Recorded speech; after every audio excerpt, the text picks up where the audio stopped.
A judge, targeted by an unethical prosecutor, talks about the danger of her conspiracy theories. You shouldn't have to worry about becoming the target of a baseless criminal investigation because of your ruling.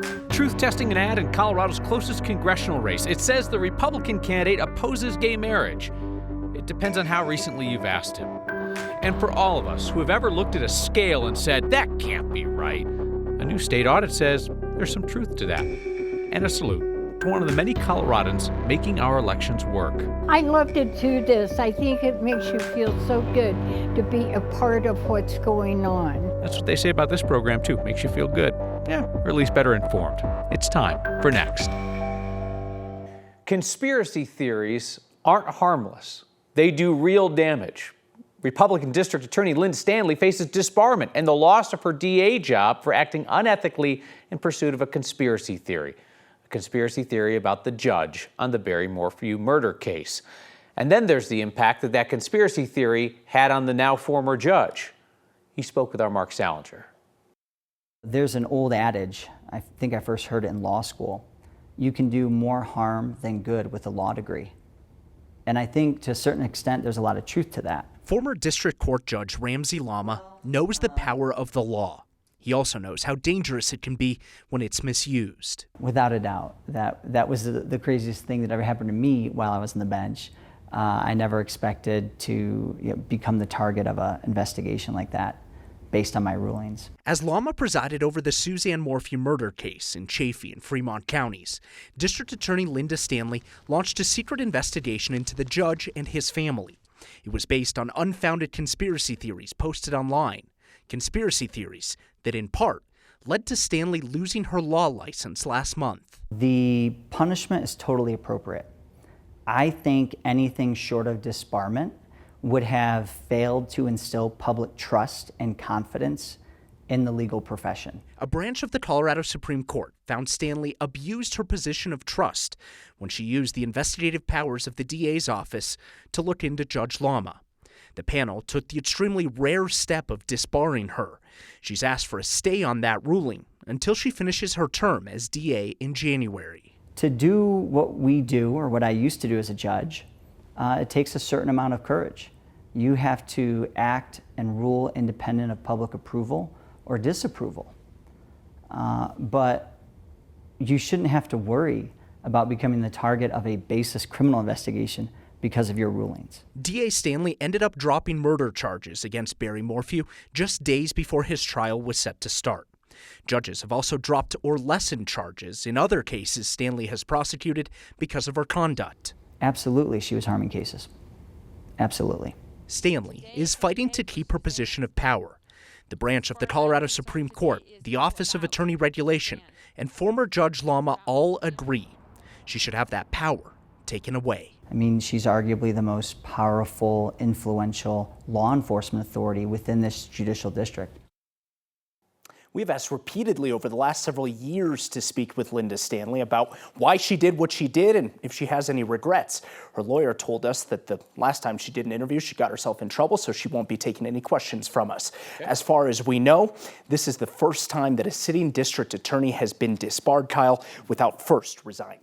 Yeah, I guess, like, at some point, does she just take the L and go away? Like, why is she clinging to this? So something that her lawyer said in a filing just a couple of days ago was that she needs this job. She needs to stay on as district attorney because she needs the money to pay her legal fees and the fines that will certainly come from this disbarment.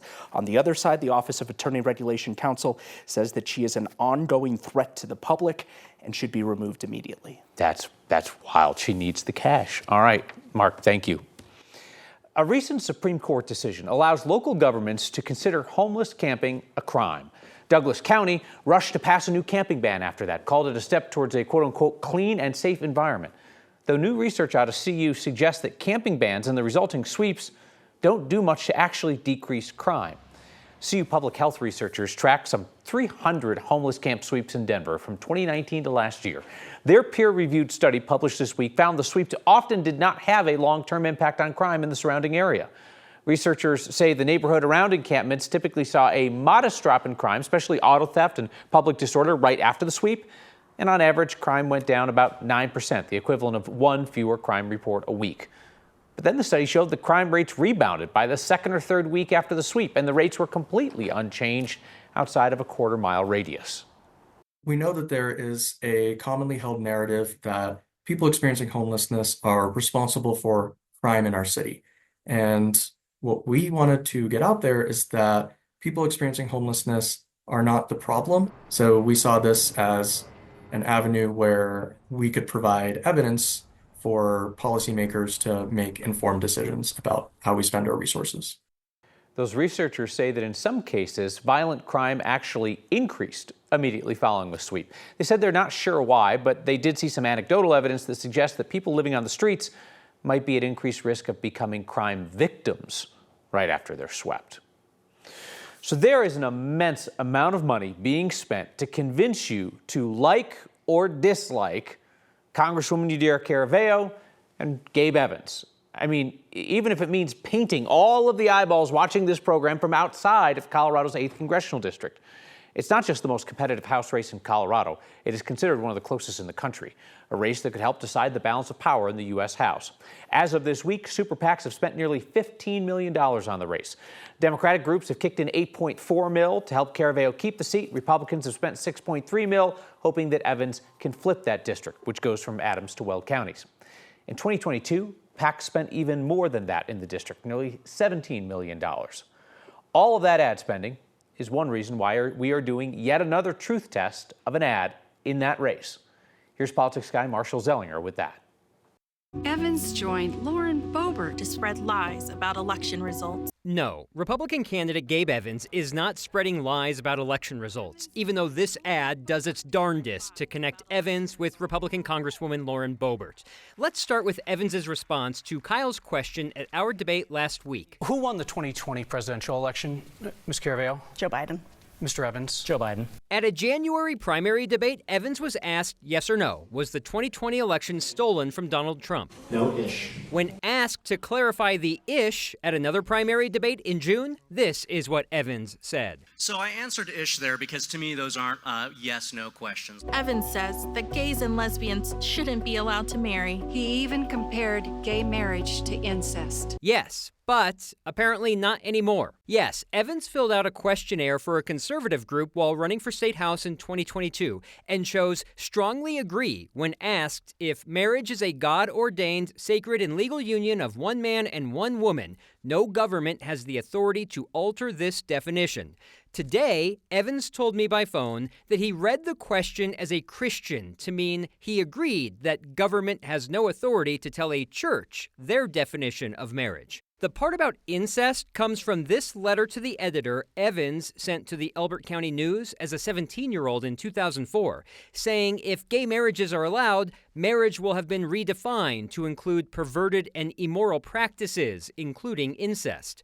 Today, Evans told me that was 20 years ago, and his perspective and opinion have changed a lot since then. He would make abortion illegal, even in cases of rape or incest. Not according to his current position. Here is Evans at our debate last week. I support exceptions for rape, for incest, for life of the mother, and I don't support a national abortion ban. But his position 2 years ago, when answering this conservative group survey, was to support prohibiting abortion except to save the mother's life. That was a check block survey that had two options, one pro-life, one pro-choice option. I'm pro-life, so I selected the pro-life. That survey was more than just a checkbox. It allowed for additional comments. Later on in the survey, he added additional comments about school choice. He did not add additional comments to include other exceptions for abortion beyond saving the mother's life.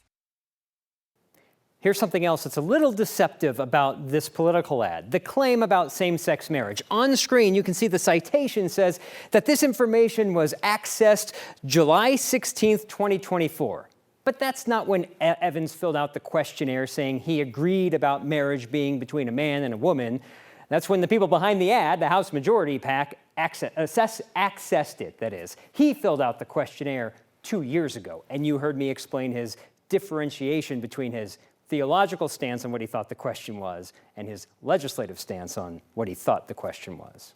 That accessing 2022 information in 2024 is tricky. I will say, as proved out in our debate recently, both Congresswoman Caraveo and Evans have shifted their positions somewhat recently on key issues like immigration, abortion, it would appear gay marriage, and voters just kind of have to suss out how much that matters to them. Might be worth watching the debate. Of course, and there's nothing wrong with a legislator or someone running for office having a different opinion from previous.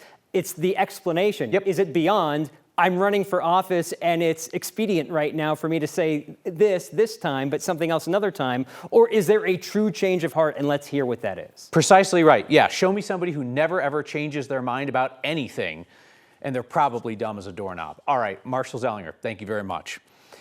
A relatively new nonprofit in northern Colorado is already a lifeline for families of children with disabilities and delays. It's giving them a place for their children to go and play and learn while those families get done all the other things that they need to do in a week.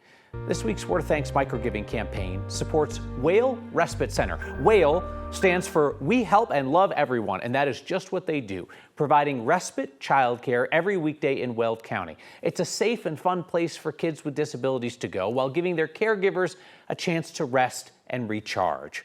The specialized staff at Whale offer full and part-time care, after-school care, a summer camp. Very few of the families that they serve are able to afford the full cost of that specialized respite care for their kids who have developmental disabilities or physical disabilities, behavioral issues, or mental health issues.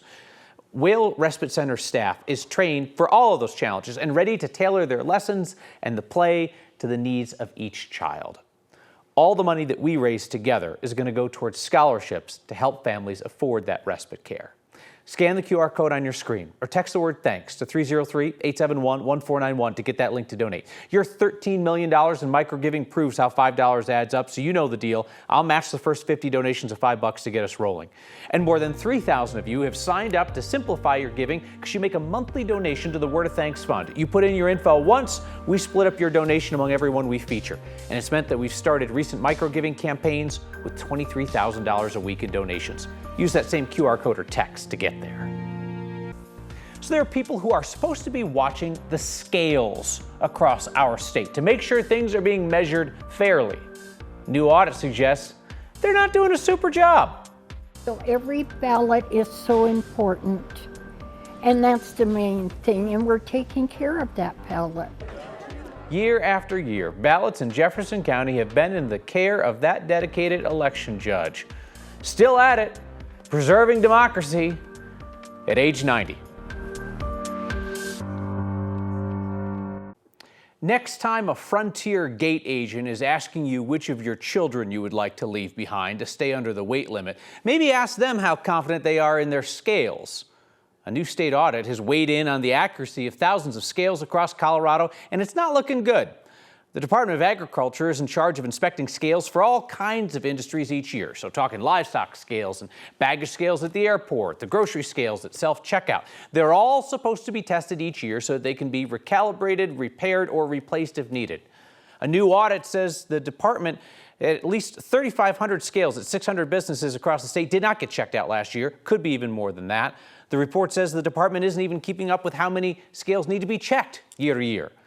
The audit points out how the cost can quickly add up for consumers. They estimated a single grocery store scale that's overweighing stuff by 1/3 of a pound could overcharge customers $31,000 a year. Multiply that by many, many scales, and it's a ton. Not to mention the impact for scales that measure high dollar stuff, think like gold or jewelry.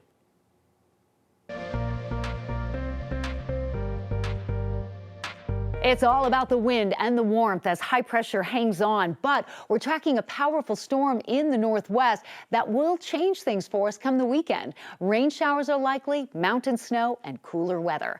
Tracking a little moisture coming into Colorado from the southwest tonight, but this is the system we're excited about for rain in Denver on Friday, and we need it. Elevated fire danger, something we'll be talking about tonight and again tomorrow as a fire weather watch remains in effect for eastern Adams and Arapahoe counties for gusty winds and low humidity. A tiny bit of moisture coming into western Colorado tonight and tomorrow, but along the Front Range and eastern plains, we have to wait for the rain until Friday. Mountain snow, a burst of accumulating snow certainly possible in our southern mountains over the weekend. So if you missed out on the leaves, they are going to be coming down in a big hurry. So warm and windy today and tomorrow, cooler with showers late on Friday. We have showers on Saturday with a high of only 53, and then temperatures Temperatures rebounding on Sunday and Monday, mid to upper 60s with 70 back in the forecast by next Tuesday.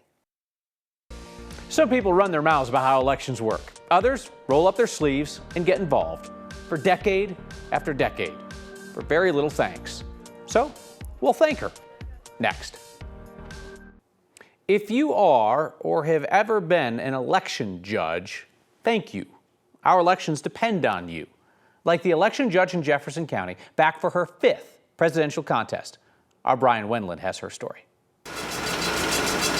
It's election season in Jefferson County. The machines are whirring, ballots are being sorted. So this one's okay to go. And Marilyn Wisnand is back at work. I love to do this. I think it makes you feel so good to be a part of what's going on. The 90-year-old election judge got her start in 2007. You are, Marilyn. Now she's a lead, helping her team make sure these ballots aren't damaged before they head off to tabulation. Very careful as to how we do it, what we're looking for. Democrats, Republicans, and unaffiliated voters all work together. Just put it on top. Yeah, perfect. No squabbling, no fighting, just teamwork. Right. It's what keeps Marilyn coming back every year. Never any political talk, never anything. We're just there to help. We're there to do our part. Political winds shift, administrations turn over, and technology is constantly changing. So we're always learning something new. But Jefferson County elections have a constant in Marilyn Wisnand. Every ballot is so important, and that's the main thing, and we're taking care of that ballot. Let's see who's close to finishing here. For next, That one's ready to go. You're ready to take yours back. I'm Brian Wendland. Back with a word about how we're helping some of the hardest working caregivers in Colorado get a break. Thank you. And your feedback next. The folks who run the nonprofit Whale Respite Care say that some of the families they serve in Weld County, families with kids with disabilities, have to plan their whole lives around when they can get care because the level of trust that those families have to have in their caregivers is really high. So that's why we're raising scholarship money to help more families afford that respite care, to give caregivers some rest and recharge. Scan the QR code on your screen or text the word THANKS to 303-871-1491 to join me and other Coloradans in donating to Whale Respite Care. You can give to just this week's cause or sign up to make a monthly donation to the Word of Thanks Fund. Nestor says, agree with what you said at the top of the program. The more informed you are allows a person to objectively evaluate what is false, like conspiracy theories, and what is the truth. You know, Nestor, there are people talking about this on social media today about how many rich and powerful people are also deeply gullible. It's one thing if they want to believe nonsense, but if they use that power to ruin other people's lives based on fantasies, can't have that.